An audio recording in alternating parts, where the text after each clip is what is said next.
এই মুহূর্তে আমি দাঁড়িয়ে রয়েছি forest eco tourism pine view Chataidhura beat Darjeeling range.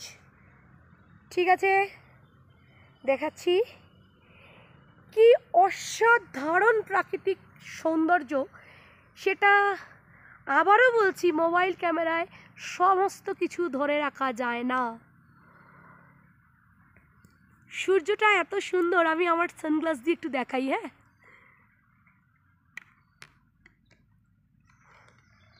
কি অসাধারণ ভিউ,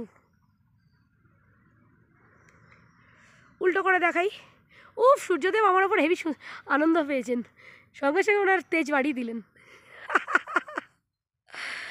অসাধারণ ভিউ রয়েছে এই সৌন্দর্যে। আর এত সৌন্দর্যটা এসছে, সূর্যের আলোর তেজটা বাড়লো, সাথে সাথে ঠিক মাঝখানের একটা পয়েন্টে জ্যোতি বেড়ে গেল। ভীষণ ভালো লাগছে জায়গাটা, একদম বলে কিছু বোঝানো যাবে না, এত নিস্তব্ধ, এত সুন্দর পাইন বন, বিশাল পাইন বনের জায়গা, একদম নিরিবিলি একটা পয়েন্ট যেখানে আমি দাঁড়িয়ে এই মুহূর্তে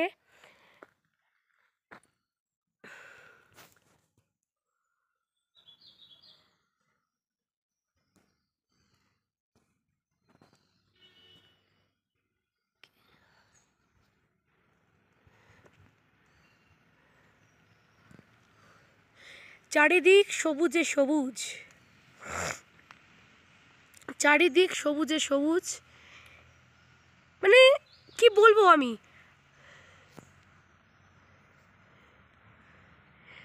কোথাও আমার হারিয়ে যাওয়ার নেই মানা, মনে মনে গানের সুরে মেলে দিলে মেয়েডানা, মনে মনে।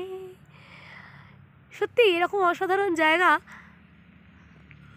বলে বোঝানো যায় না বোধহয়।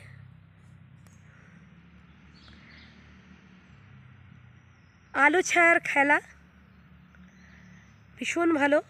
আমি উঠে এসছি এই পথ দিয়ে,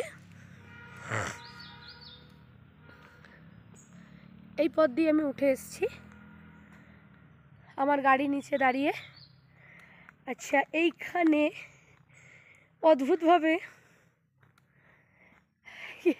কিছু ছবিও রয়েছে, কারা লাগিয়ে দিয়ে গেছেন জানি না।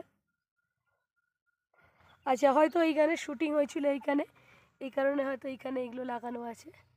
বরসাত কি এক রাত, যাই হোক হবে, সেজন্য বোধহয় এগুলো টাঙানো। চলুন আমরা একটু দেখিয়ে দিই। দেখতে দেখতে আমি এগোই। আমি এখানে দোল খাবো, দোল খাবো। এই অসাধারণ ভিউটা দেখালাম, ভীষণ ভালো লাগলো। সবাইকে বলছি, পারলে যখন দার্জিলিং আসবেন, টুয়ার্ডস গুরদুম বা টুয়ার্ডস মিরিক যাবেন, সেই পথে এটা পড়বে। ঘুম স্টেশনের দিক থেকে ইউটার্ন নিয়ে নিচে নেমে যাওয়ার রাস্তা। ভিউ পয়েন্টটা তো বলে দিলাম, পাইন ভিউ। সকলকে অনুরোধ থাকছে, দেখবেন এবং কেমন লাগলো অতি অবশ্যই জানাবেন।